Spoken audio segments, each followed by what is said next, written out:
సర్వాధికారియు సర్వసృష్టికర్త అయిన మన ప్రభువును ప్రియ రక్షకుడైన యేసుక్రీస్తు వారి అతి పరిశుద్ధమైన నామంలో కూడి వచ్చిన దైవజనాంగమా, మీ అందరికీ వందనాలు, స్తోత్రములు, స్తుతులు. వందనాలండి.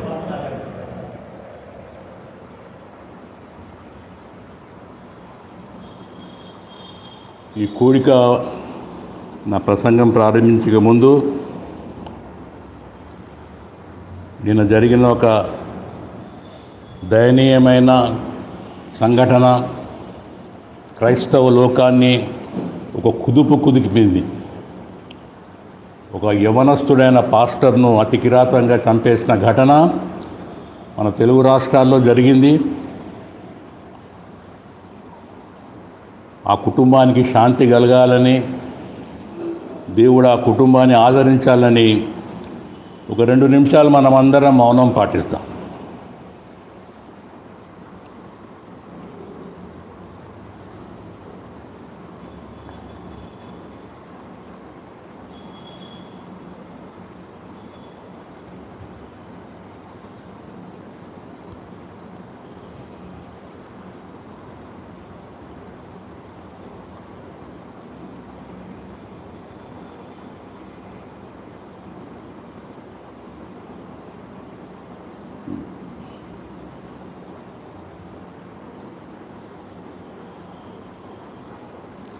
ఆమేన్.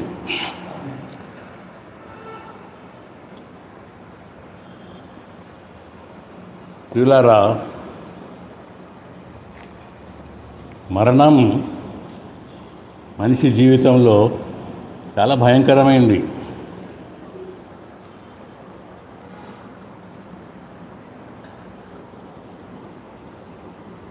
బైబిల్ అంటది మరణం అది ఒక సపరేషన్ అంటే ఆ ఎడబాటు, మనిషికి మధ్య ఒక ఎడబాటును క్రియేట్ చేస్తుంది మరణం. ఒక కవి అన్నాడు, కన్ను తెరిస్తే జననం, కన్ను మూస్తే మరణం. అయితే క్రైస్తవులమైన మనం ఇక్కడ కన్ను మూస్తే మన కన్ను ఎక్కడ తెరవాలా? పరలోకమున మన కన్ను తెరవాలా. మనకు అన్యుల వలె పునర్జన్మ కానీ ఇంకో జన్మ కానీ 10 జన్మలు కానీ అట్లాంటిది ఏమీ లేదు. మనకున్నది ఒకటే జన్మ. ఆ ఒకే జన్మను మనము సార్థకం చేసుకోవాలా. దేవుడు ఈ లోకానికి పంపాడు మనల్ని. ఏ ఉద్దేశంతో పంపాడో ఆ ఉద్దేశం మనం నెరవేర్చుకొని తిరిగి ఆ ప్రభులోనే మనం లయం కావాలా. అందుకే ప్రసంగిలో ఏమంటాడు, ప్రసంగి 12:7 మన్నైనది వెనుకటికి వలె భూమికి చేరును, ఆత్మ దేవునికి చేరుతుందని చెప్పి ప్రసంగి భక్తుడు చెప్తాడు. అయితే మన క్రైస్తవులకు అన్యుల వలె కాక మనకు ఒక నిరీక్షణ ఉన్నది. ఏం నిరీక్షణ? నిరీక్షణ అంటే ఇంగ్లీష్లో హోప్. మనకు ఒక హోప్ ఉన్నది. 1 తెస్సలోనికలు రాసిన పత్రిక 4వ అధ్యాయము 13వ వచనంలో చూస్తే అక్కడ పౌలు భక్తుడు రాస్తాడు,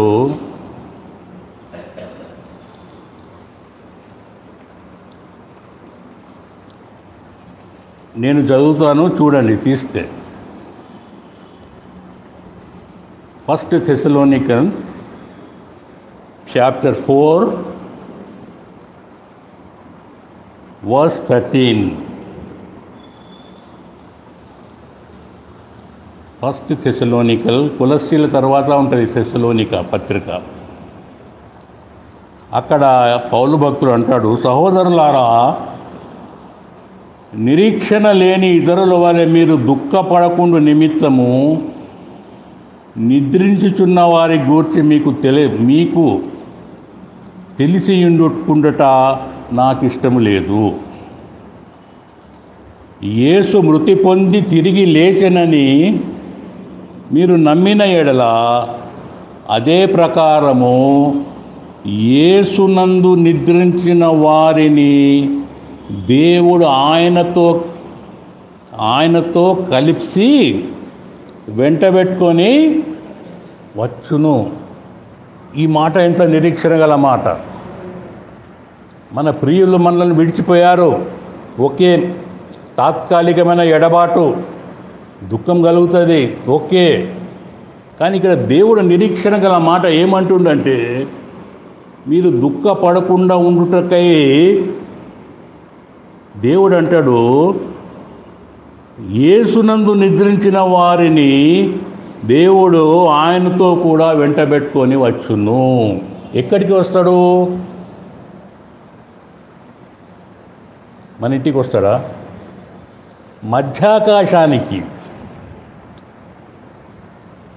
మధ్యాకాశానికి దేవుడు మృతులైన వారిని వెంటబెట్టుకొని మధ్యాకాశానికి, పరలోకంకు కాదు. దేవుడు పరలోకాన్ని వదిలిపెడతాడు,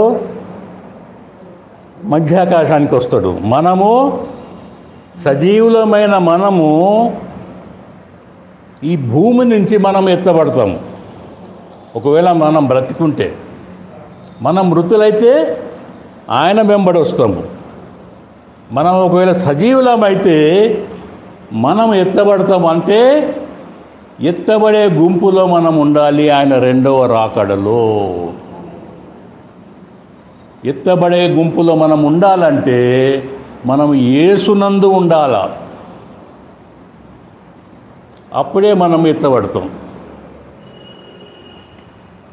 విడవబడకూడదు. మనం ఇంత బ్రతికి ఇన్నేళ్ళు మనం గుడికి వచ్చి ఇంత భక్తి చేసి పాటలు పాడి బైబిల్ చదివి ప్రసంగాలు చేసి ఆ రెండవ రాకల్లో మనం విడబడినాం అనుకో, ఏం ప్రయోజనం? అంత వేస్టే కదా. సో అందుకే దేవుడు అంటాడు, ఈ నిరీక్షణ మనకు ఉండాలా. ప్రభు రాకడ వరకు మనము సజీవులమై నిలిచియుండు. మనము నిద్రించిన వారికంటే ఆయన సన్నిధిని చేరము. కానీ ఆర్భాటంతోనూ ప్రధాన దూత శబ్దంతోనూ దేవుని బూరతోనూ పరలోకం నుండి ప్రభువు దిగివచ్చును. క్రీస్తునందు మృతులైన వారు మొదట లేస్తారట. ఆ తర్వాత సజీవులమైన మనము ఆయనను ఎదుర్కొనుటకు ఆకాశ మండలములకు మేఘముల మీద కొనిపోబడుదుము. అందుకే దేవుడు అంటాడు, ప్రస్తుత పౌలు గారు ఏమంటారంటే, ఈ మాటలు మీరు ఒకరినొకరు చెప్పుకొనుచు ఆదరించుకొనుడి.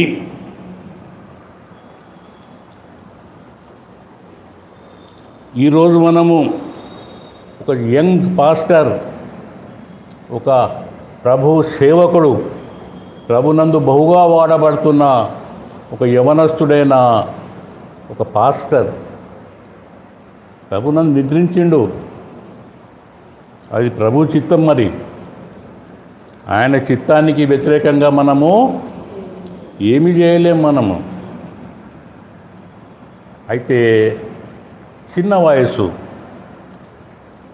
వయసు అయినా కానీ ఇంపాక్ట్, ఆయన జీవితము ఒక ఇంపాక్ట్ తెచ్చింది క్రిస్టియానిటీలో. ఇప్పుడు మనం ఐపీఎల్లో చూస్తుంటాం, ఇంపాక్ట్ ప్లేయర్ అని ఒకరు వస్తుంటారు. అట్లా ఇంపాక్ట్ చేసిండు ఆయన జీవితంలో.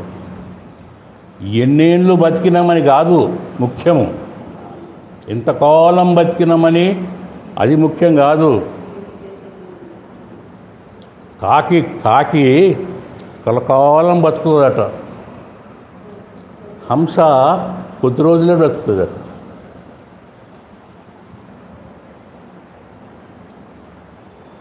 పిల్లరా,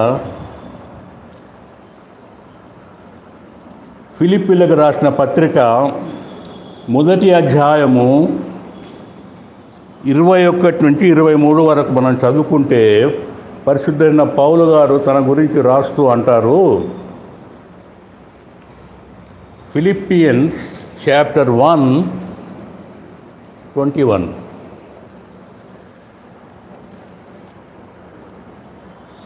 ఫిలిపియన్స్ నా మట్టుకైతే బ్రతుకుట క్రీస్తే, చావైతే లాభం. అంటే చాలండి. ఏం లాభం అట? ఎట్లా? ఇప్పుడు ఆ కాలంలో ఒక ప్లాట్ కొన్నాము, ఒకటి 100 రూపాయలకు కొన్నాము, 1 ఎకరం స్థలము. ఇప్పుడు 1 కోటి రూపాయలకు అమ్మినాం అనుకో, అప్పుడు లాభం. ఎంత లాభం? బ్యాంకులో ఫిక్స్డ్ డిపాజిట్ చేసినాము, 8% ఇంట్రెస్ట్ ఇచ్చిందనుకో బ్యాంకు వాడు, ఎంత లాభం? ఇదేంటండి ఇట్లా అంటాడు, సావైతే లాభం అంటాడండి. డబ్బులు వస్తే లాభం కదా. బిజినెస్, మన వినోద్ బ్రదర్ బిజినెస్ చేస్తాడు, ఆయన లాస్కు చేస్తాడు. ఆయన బిజినెస్ ఎవరు చేసినా కానీ బిజినెస్ లాభానికే కదా, ప్రతి ఒక్కరు చేసేది లాభానికి. మరి ఇక్కడ అందరూ లాభానికి చేస్తుంటే పౌలు గారు అంటారు చావైతే లాభం అంటాడేంటి? పాస్టర్ ప్రవీణ్ గారు చచ్చిపోయినరు, ఆయన భార్య అంటది, ఆయన అందరినీ క్షమించిన ఆయన పోడు దేవుని చిత్తం, అది మంచిదే అంటది ఆమె. లాభం అంటాడు. లాభం ఎట్లా లాభం? అయితే ప్రియులారా, ఇక్కడ పౌలు మాట్లాడేది భౌతికమైన లాభాల గురించి కాదు. Not the profits of the physical sense. భౌతికమైన లాభాల గురించి పౌలు మాట్లాడకుండా ఆయన అంటాడు ఆత్మీయమైన లాభాలు. ఆత్మీయమైన లాభాల గురించి పౌలు మాట్లాడతాడు. ఏంటి ఆ లాభాలు? మొదటి లాభం we gain the better body. మనకు ఒక మంచి శరీరం దొరుకుతుంది. ఎట్లా దొరుకుతుందండి? మీరు ఎక్కడి నుంచి తెస్తారు మాట్లాడు ఈ వచనం అంటే, 1 కొరింథీయులకు రాసిన పత్రిక 15వ అధ్యాయము 42. కొరింథీయులకు రాసిన మొదటి పత్రిక 15వ అధ్యాయము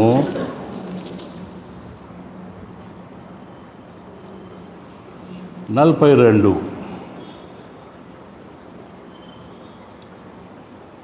అందరు తీస్తే నేను చదువుతా, చూడండి.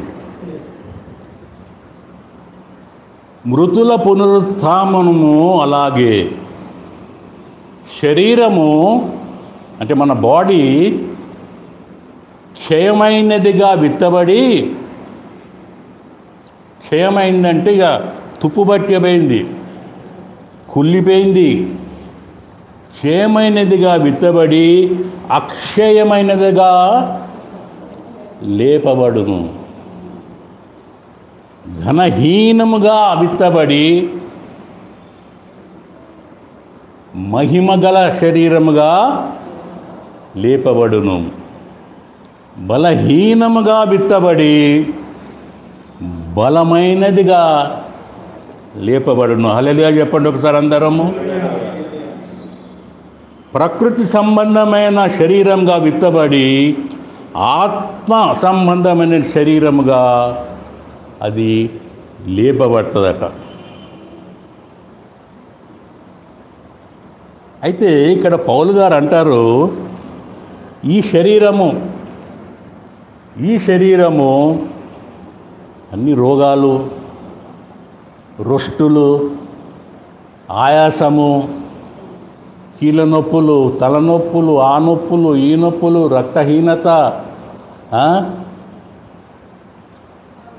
కూర్చుంటే లేవలేము, లేస్తే కూర్చుండలేము, బీపీలు, షుగర్లు, గోళీలు మింగుకుంటా, అది మింగుకుంటా, ఇది మింగుకుంటా, తూ తూ తూ తూ తూ తూ తూ తూ తూ. ఏం జీవితం అండి జీవితం?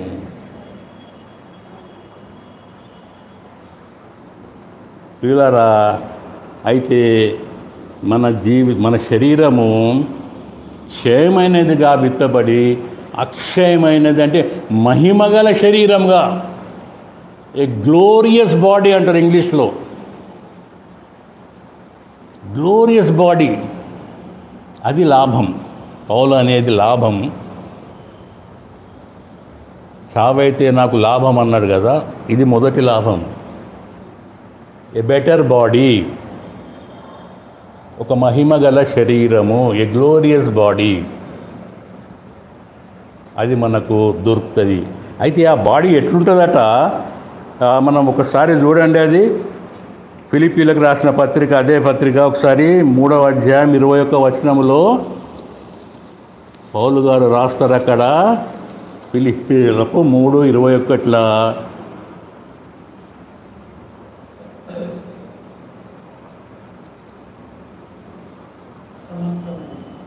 సమస్తమును తనకు లోబరుచుకోజాలిన శక్తిని బట్టి ఆయన మన దీన శరీరము, దేవుడు ఏం చేస్తాడట, మన దీన శరీరాన్ని మహిమగల శరీరంనకు సమరూపం గలదానిగా మార్చును. ఇంత గొప్ప మాట అండి ఇది. యేసుక్రీస్తు మహిమగల శరీరం అని అంటారు. ఆయన ఆరోహణమై వెళ్ళినప్పుడు మహిమగల శరీరంతో వెళ్ళాడు. మనము కూడా యేసుక్రీస్తు వలె మహిమగల శరీరంగా మార్చబడతామండి. ఈ రోగాలతో ఇక్కడ అంతా ఈడ్చుకుంటా, దోసుకుంటా, రొక్కుంటా ఈ బ్రతికే కంటే ఆ బ్రతుకు ఎంత మంచిది. అది పౌలు అనే లాభం. చావైతే లాభం అంటే ఇది. యేసుక్రీస్తు వారికి సమరూపమైన మహిమగల శరీరంగా ఈ దీన శరీరము, ఈ క్షయమైన శరీరము, ఈ బలహీనమైన శరీరము మార్చబడుతుంది అని అర్థము. ఇది గొప్ప దీవెన కాదా చెప్పండి? మనం మరణించిన వాళ్ళ కోసం దుఃఖిస్తూ ఉంటాం. మనం అయ్యో అయ్యో అయ్యో అని. వాళ్ళు అక్కడ మహిమగల శరీరం వేసుకొని కూర్చుంటారు. ఇక్కడ మనము రోగాలతో కూడిన శరీరం కూర్చుంటే మనం ఉంటాం ఇక్కడ.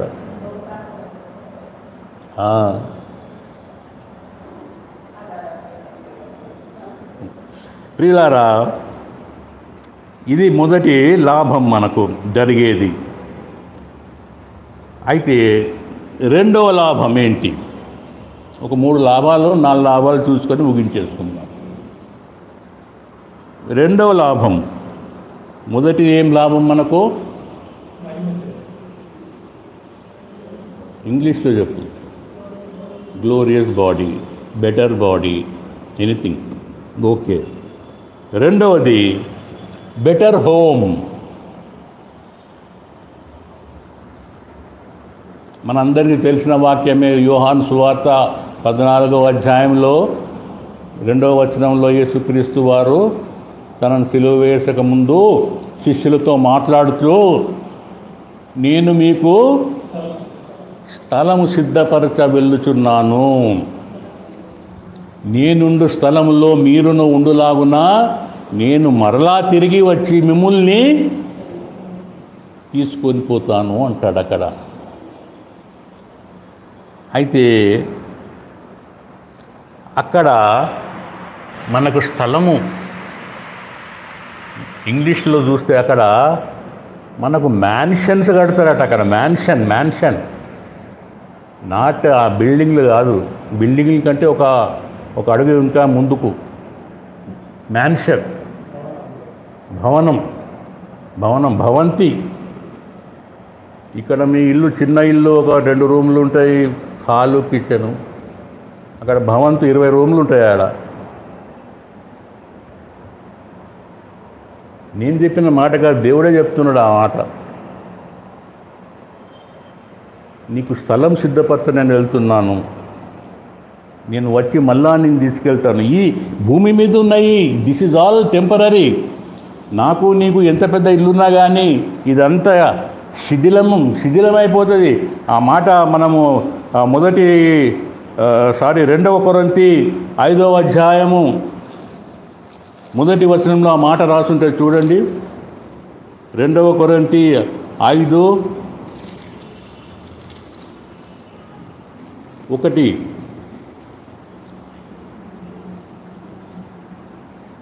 తీశారా? భూమి మీద మన గుడారమైన ఈ నివాసము, ఇప్పుడు నువ్వు ఉంటున్న ఇల్లు మరియమ్మ గారు, ఈ నివాసము శిథిలమై పోతుందట. అయితే చేతి పని కాక దేవుని చేత కట్టబడిది నీవు నిత్యమైన నివాసము పరలోకంలో మనకున్నదని మనము ఎరుగుదుము. హల్లెలూయా. దేవుడు అంటాడు, శిథిలమైపోయే ఈ నివాసం గురించి ఎందుకు చింతపడతారయ్యా మీరు? మీ నివాసము అక్కడ చేతి పని కాదట, అది నీ నిత్య నివాసం. అది అక్కడ నువ్వు నిత్యత్వంలో ఉంటావు. అక్కడ ఎంత గొప్ప లాభం అండి ఇది. అది పౌలు గారు అనే లాభం. రెండవ లాభం, చావైతే నాకు లాభం అంటే ఇది రెండవ లాభం. ఒక మంచి నివాసం నీకు దొరుకుతుంది అక్కడ నువ్వు ఉండటందుకు. ఒక గ్లోరియస్ మ్యాన్షన్. పిల్లరా, మనం అక్కడ ఆ స్థలమందు మనం ప్రకటనలో చూస్తే, ప్రకటన 14:13లో చూస్తే మనం అక్కడ ఎట్లుంటుంది మనకు ఆ స్థలంలో మనం భవంతుల్లో నిలుస్తుంటే 14:12లో చూడండి ఒకసారి. 14:13లో అంతటా ఇప్పటి నుండి ప్రభువునందు మృతులు ధన్యులని వ్రాయమని పరలోకం నుండి ఒక స్వరం చెప్పగా వింటిని. నిజమే, వారు తమ ప్రయాసములు మాని, వినండి జాగ్రత్తగా, వారు తమ ప్రయాసములు మాని విశ్రాంతి పొందుదురు. అక్కడ ప్రయాసాలు, ఆయాసాలు ఏముండయటండి, ఓన్లీ విశ్రాంతి. అయితే వారి క్రియలు వారి వెంటబోవును. ఒకవేళ నువ్వు సత్క్రియలు చేస్తే అక్కడికి పోయినాక నీకు ఆయాసం అనేదే ఉండదు. You always be rejoicing. ఇక మీ అందరికీ తెలుసు, అక్కడ ఆ పరలోకం మనం నివాసంలో 21 ఐ థింక్ ఇదే ప్రకటనలో రాసి ఉంటుంది. అక్కడ ఎలా ఉంటాయి అక్కడి రాజవీధులు, అందరికి తెలిసిందే కదా సంగతి. అది 12 గుమ్మములు అక్కడ. అయితే అక్కడ సూర్యుడు ఉండడు, చంద్రుడు ఉండడు. మరి ఎట్లండి మనం చీకట్లో ఉండాలన్నా అక్కడ అంటే లేదు. యేసుక్రీస్తు వారే నీకు వెలుగై ఉంటాడు. ఆయన వెలుగు అంత ప్రకాశిస్తుందట అక్కడ పరలోకంలో. సూర్యుడు అక్కర్లేదు, చంద్రుడు అక్కర్లేదు. చూడండి 21 ప్రకటన.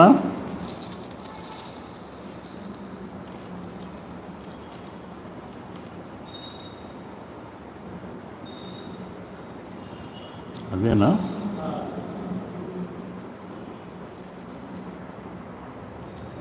చాలు 22:5 అనుకుంటా పోయి. 22:5 రాత్రి ఇక ఎన్నడూ ఉండదు, దీపకాంతి అయినను సూర్యకాంతి అయినను వారికి అక్కర్లేదు. దేవుడైన ప్రభువే వారి మీద ప్రకాశించును, వారు యుగయుగములు రాజ్యం చేయుదురు. వీళ్ళారా, ఆ నివాసంకు మనం పోయినాక మనకిగ రాజ్యం చేస్తారట. మనం రాజులమై ఉంటామని చెప్పి బైబిల్ చెప్తున్నది. అక్కడ ఇక దుఃఖం ఉండదు, ఆయాసం ఉండదు, ఏమీ ఉండదు అక్కడ. ఆయన వారి కన్నుల ప్రతి బాష్ప బిందువును తుడిచివేయును. మరణము ఇక ఉండదు, దుఃఖమైనను, ఏడుపైనను, వేదనైనను అక్కడ ఉండదు. అటువంటి స్థలము సిద్ధపరుస్తందుకు మన దేవుడు ముందుగా వెళ్ళి నేను మరలా వచ్చి మిమ్మల్ని నేను తీసుకొని పోతానని దేవుడు వాగ్దానం చేస్తున్నాడు. యోహాను సువార్త 14వ అధ్యాయంలో.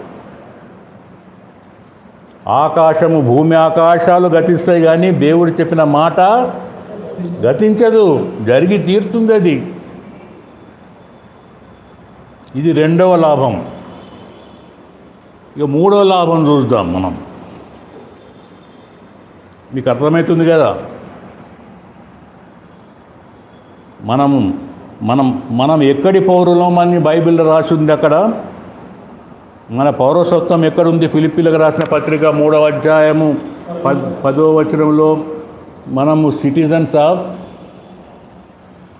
ఇప్పుడు ట్రంప్ వచ్చినాక వాడు అంటాడు, ఇప్పుడు నీకు గ్రీన్ కార్డు ఉన్నా కానీ నీకు సిటిజన్షిప్ ఇయ్యను, దొరుకుతుంది లేదు, తన్ని పంపిస్తేస్తా అంటున్నాడు అమెరికాలో. నేను సిటిజను, అక్కడ నేను అమెరికా సిటిజన్ అని చెప్పి సంకలు కొట్టుకున్నావు ఇన్ని రోజులు. వాడిగా about turn quick march India, no పౌరసత్వము. కానీ దేవుడు అంటుండు, మీ పౌరసత్వము ఎక్కడున్నది? పరలోకంలో ఉన్నది. We are the citizens of heaven. అన్నిటికంటే గొప్ప సిటిజన్షిప్ మనకు కలిగేది, మన పౌరసత్వము అక్కడ.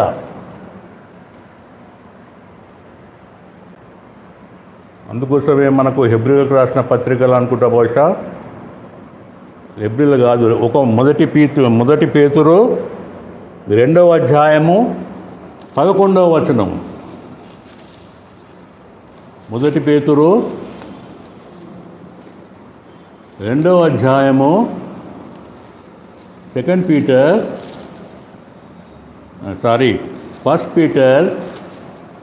2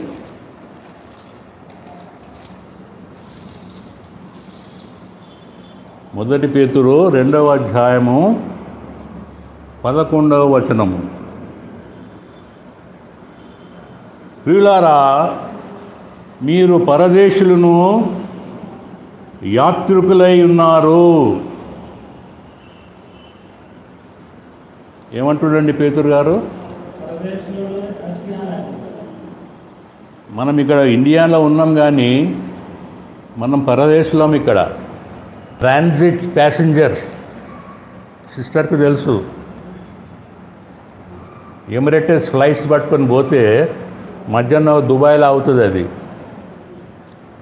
దుబాయ్లో ఆగింది కదా అని చెప్పేసి నేను దుబాయ్ బయట పోయి బుర్జ్ ఖలీఫా చూసేస్తా అంటే పంపుతాడు, పంపడు. ఎందుకు? నువ్వు ఓన్లీ ట్రాన్సిట్ ప్యాసింజర్, అక్కడనే కూర్చో నువ్వు. మన బ్రతుకు మా భూమి మీద ఇదే ట్రాన్సిట్ ప్యాసింజర్స్ మనం. కానీ మనం ట్రాన్సిట్ ప్యాసింజర్స్ లాగా ఉంటున్నామా? మనం పర్మనెంట్ రెసిడెన్స్ లాగా ఉంటున్నాం ఇక్కడ ఇండియాలో. భూములు కొనుక్కుంటా, ఇండ్లు కట్టించుకుంటా, ఇదంతా పర్మనెంట్గా. నేను ఇక అది ఏమంటారు, ఫౌండేషన్ వేసి మొత్తం ఇక అంతే, ఇక పాతకపోయినట్టు ఇక్కడ ఆ భూమి మీద పునాదిలాగా. లేదు, దేవుడే అంటున్నాడు, ఈ నివాసం శిథిలమైపోతుంది నాయనా. నువ్వు పరదేశివి, నువ్వు యాత్రికునివి, నువ్వు యాత్ర చేస్తున్నావు. ఏమి యాత్ర అంటే పరలోక యాత్ర నువ్వు చేసేది. యేసన్న గారి పాట ఉంది కదా, ఇది ఆత్మీయ యాత్ర, నూతన యెరూషలేము యాత్ర అని. ఆ యాత్ర మనం చేస్తున్నాం. యాత్రికులము, ప్యాసింజర్స్, ట్రాన్సిట్ ప్యాసింజర్స్.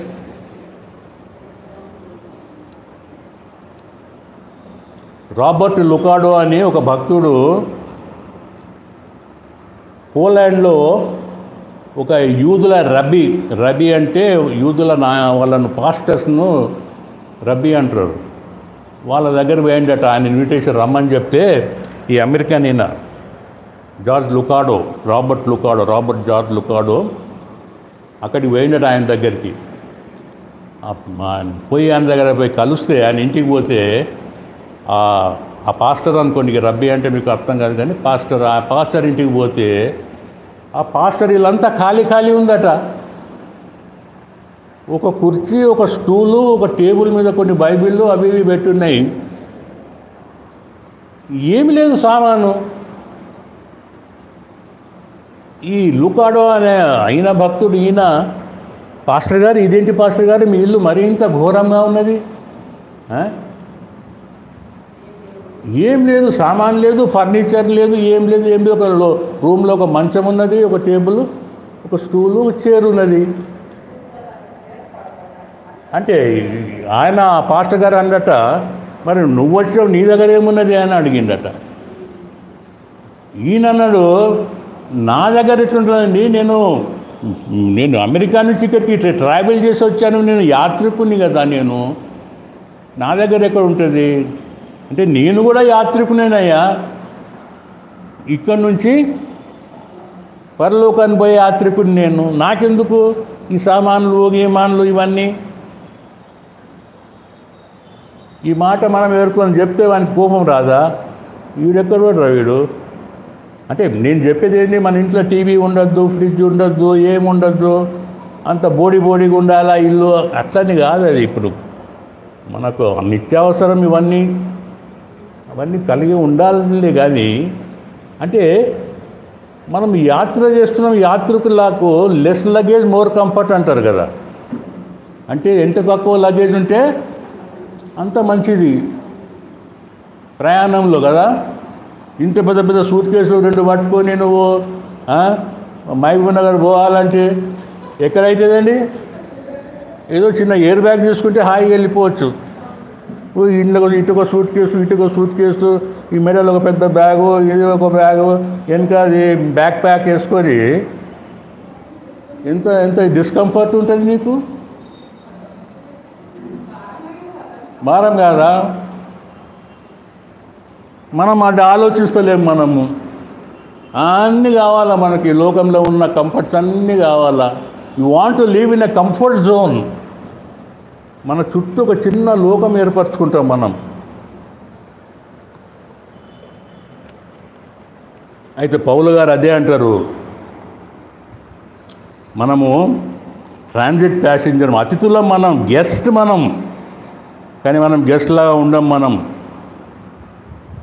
అయితే మన మైండ్ సెట్ ఎట్లుండాలంటే, మనం ఆలోచించే విధానం ఎట్లుండాలంటే, అన్నీ ఉన్నా కానీ పిలుపు ఎప్పుడొచ్చినా కానీ మనము వెళ్ళేటందుకు రెడీ ఉండాలి. అశాశ్వతమైన వస్తువులు ఇక్కడనే వదిలిపెట్టి పోతాం, ఎవరో దీనిని తీసుకుపోరు కదా. ఒక భక్తుడు, మంచి ధనవంతుడు,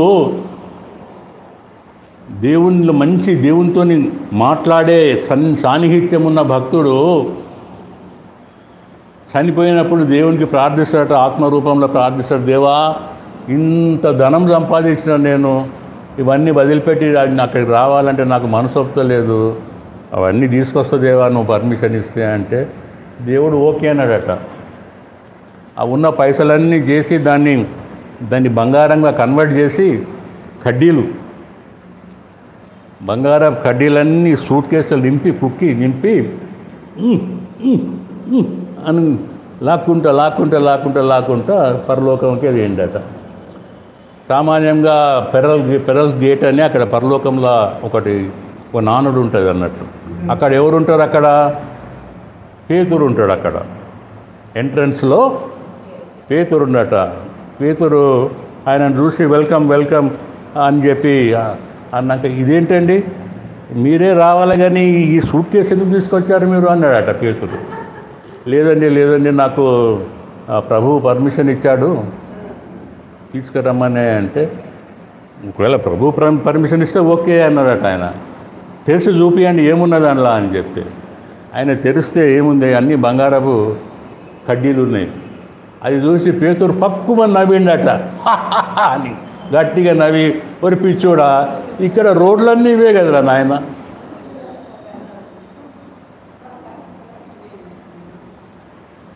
ఇక్కడ నువ్వు బంగారం మెడలు వేసుకుంటావు, నా మెడైతే ఏం లేదు, ఖాళీ ఉన్నది బోస్ మెడ అని కొంతమంది వేసుకుంటారు.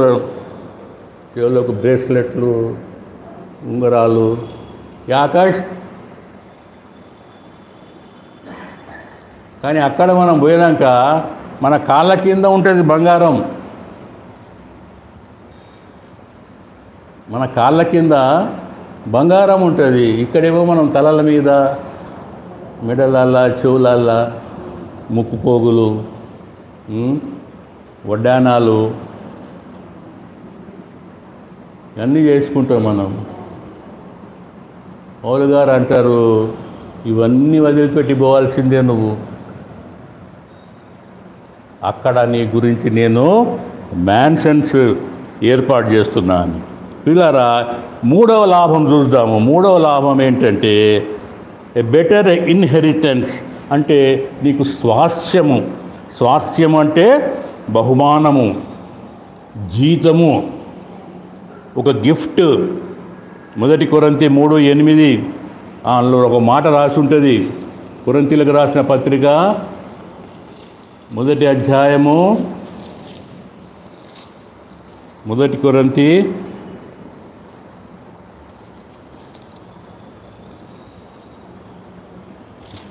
1 కొరింథీ 3వ అధ్యాయము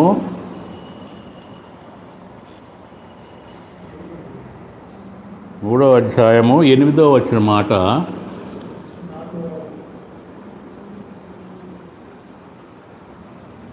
నాటువాడును నీళ్లు పోయేవాడును ఒకటే, ప్రతివాడు తను చేసిన కష్టానికట జీతము పుచ్చుకొనును.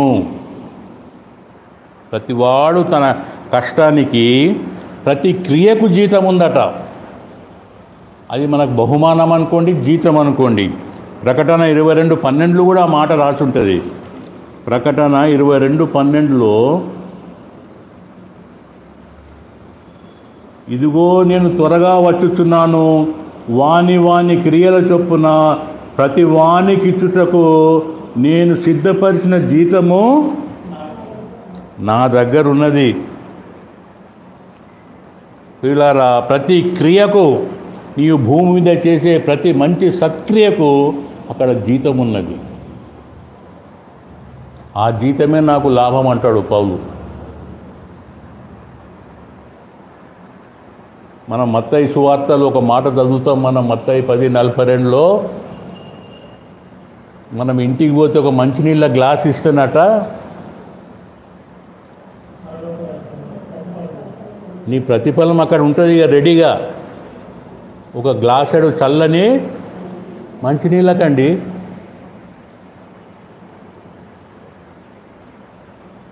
అంటే దేవుడు నువ్వు చేసిన ప్రతి మంచి పనికి అక్కడ నీకుంటుంది. ఒక ధనవంతుడట, నలుదిక్కుల ఆస్తి, ఇటు తూర్పు దిక్కున పోతే ఇటు 2 మ్యాన్షన్స్, అటు పొలాలు, ఇటు ఆస్తి, అటు ఆస్తి, నలుదిక్కుల ఆస్తి సంపాదించి, వాడికి ఒకవేళ వాడు దేవుణ్ణి వాడు సంపాదించుకోకపోతే, అన్ని నలుదిక్కుల ఉన్నా కానీ వాడు దిక్కులేని దరిద్రుడే. ఎందుకంటే వాడు చచ్చిన తర్వాత వాడు ఎక్కడ పోతాడో ఏంటో వాడు. ఒకవేళ మనం యేసుక్రీస్తును నమ్మి మనం ఆయనలో విశ్వాసం ఉంచి మరణిస్తే మన సొంత అడ్రస్కు మనం పోతాం, లేదంటే అడ్రస్లో కూడా పోతాం.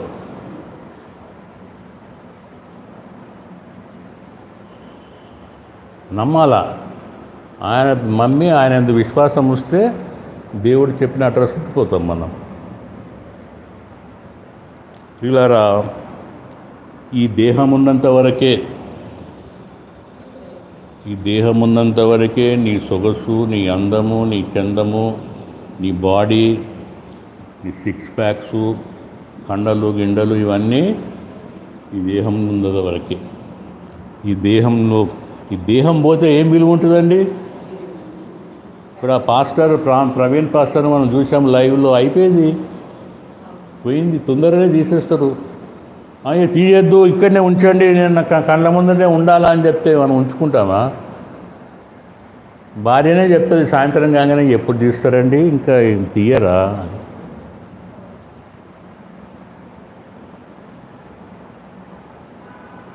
విలువ ఉండదు మనిషికి, పేరుండదు. బాడీ అంటారు దాన్ని. అప్పుడు ఎప్పుడు వస్తుందట బాడీ? ప్రవీణ్ గారు ఎప్పుడు వస్తుండ్రు అని అన్నారు. ఆ బాడీ ఎప్పుడు వస్తుందట? బయలుదేరిందట అక్కడి నుంచి. అంటే బాడీకి అయిపోతుంది, మన పేరు పోతుంది, అన్నీ పోతాయి కదా. చనిపోయిన మనిషికి ఆ విలువ లేదు. చచ్చిపోయిన చేపకు విలువ ఉంది. ఏం ఆకాష్? చేపను ఎండబెట్టి చచ్చిపోయినాక లొట్టలేసుకుంటే తింటాం మనం. ఎండి చేపలు టమాటాలు ఉల్లిపాయలు వేసేసి ఇక్కడ వండితే అక్కడ దాకా వాసన వస్తుంటుంది. చచ్చిపోయిన చేప. మరి చచ్చిపోయిన చేపకు విలువ ఉంటుంది, చచ్చిపోయిన మనిషికి నో వాల్యూ.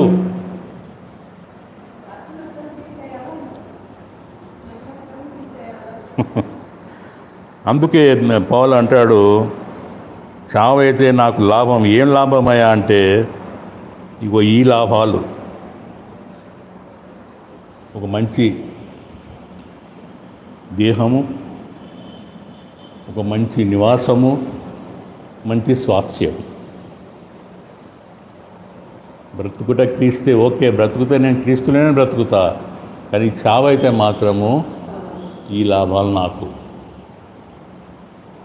ఇన్ని రోజులు మనం వాక్యం చూస్తాం, లాభం అంటే ఏం లాభం ఉంటుందబ్బా అనుకుంటాం, కానీ దాని వెనుక అర్థంలో ఈ లాభాలు ఉంటాయి. పౌలు అన్న అర్థం.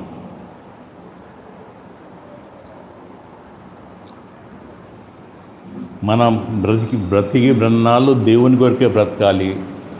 చనిపోయినా కానీ దేవునికే కొరికే చనిపోవాలి. అక్కడ మనం పోయినాక మన స్వాస్థ్యము, మన హెరిటేజ్, మన జీతము ఏంటి అంటే, దేవుని చేత బలా నమ్మకమైన మంచి దాసుడా రా, కూర్చో, విశ్రాంతి తీసుకో. ఆ లోకంలో ఎంతో శ్రమపడ్డావు, ఎన్నో కష్టాలు, ఇక్కడ నువ్వు విశ్రాంతి తీసుకో అని దేవుని చేత మనము మెప్పు పొందాల. అదే జీవిత పరమార్థం. అంతకంటే మనం కోరుకునేది ఏమీ లేదు. అలా ఉన్నన్ని రోజులు భక్తిగల జీవితం జీవించాలా, యేసుక్రీస్తునందు నిద్రించాలా, ఆయన చేత బలానమ్మకమైన మంచి దాసుడా అని అనిపించుకోవాలి. ఇదే మనిషి యొక్క జీవిత పరమార్థం. ఈరోజు పాస్టర్ గారు జీవించారు, ప్రవీణ్ పాస్టర్ గారు చిన్న వయసులోనే మరణించారు, దేవుని యుద్ధకు వెళ్ళిపోయారు. అక్కడ నీ కొరకు నేను హతసాక్షులకు అక్కడ స్పెషల్ ట్రీట్మెంట్ ఉంటుందట. హతసాక్షులు అంటే మనం అపోస్తుల లెవెల్లో ఉంటాం. అక్కడ దేవుని గురించి చనిపోయిన వారు. మనకు జీవ కిరీటము రెడీ. స్టెఫెను, ఈ పౌలు, వీళ్ళ లైన్లో ఉంటాం మనం. ఎంత గొప్ప ఆధిక్యత అనేది. మనందరము యేసుక్రీస్తు కొరకు బ్రతికి ఆయనకు ఒక హతసాక్షులుగా అయితే అంతకంటే మనకు మించిన లాభం ఏమీ లేదు. కళ్ళు మూసుకొని చిన్న ప్రార్థన చేసుకొని ముగించుకుందాం. కృపా కనికరం కలిగిన పరలోకంలో మా గొప్ప తండ్రి, దేవా, ఈరోజు నాయన తండ్రి, పాస్టర్ ప్రవీణ్ గారి మృతి పట్ల సానుభూతి తెలుపుతున్నాయన తండ్రి, పౌలు గారు చెప్పిన మాటలను ధ్యానించటకు మాకు అవకాశము, మాకు ప్రేరేపణ కలిగించినందుకు వందనాలు, స్తోత్రం తండ్రి. దేవా, బ్రతుకుట క్రీస్తే, చావైతే లాభం అన్నావు నాయన తండ్రి. ఆ లాభాలు ఏంటో మాకు వివరించి చెప్పినందుకు వందనాలు, స్తోత్రం తండ్రి.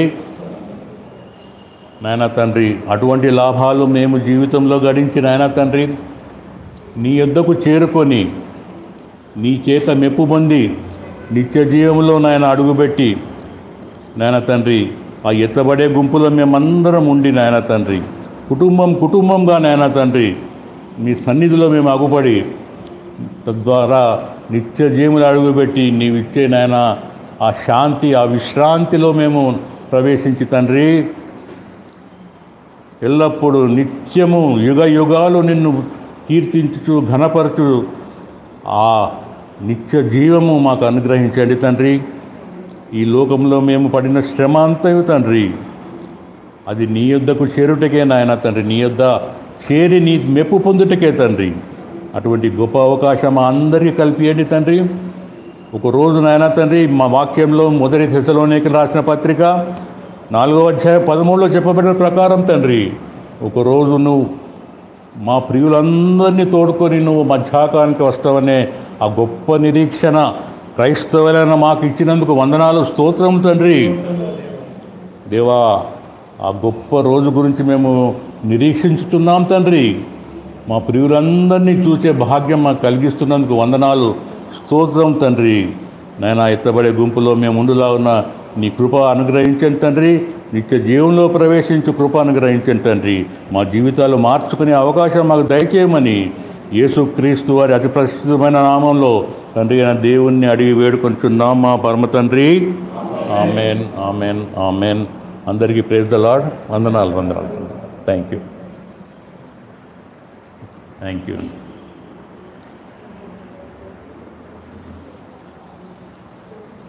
కొన్ని రిఫ్రెష్మెంట్స్ ఉన్నాయి, తినండి, దేవుని స్తుతించండి.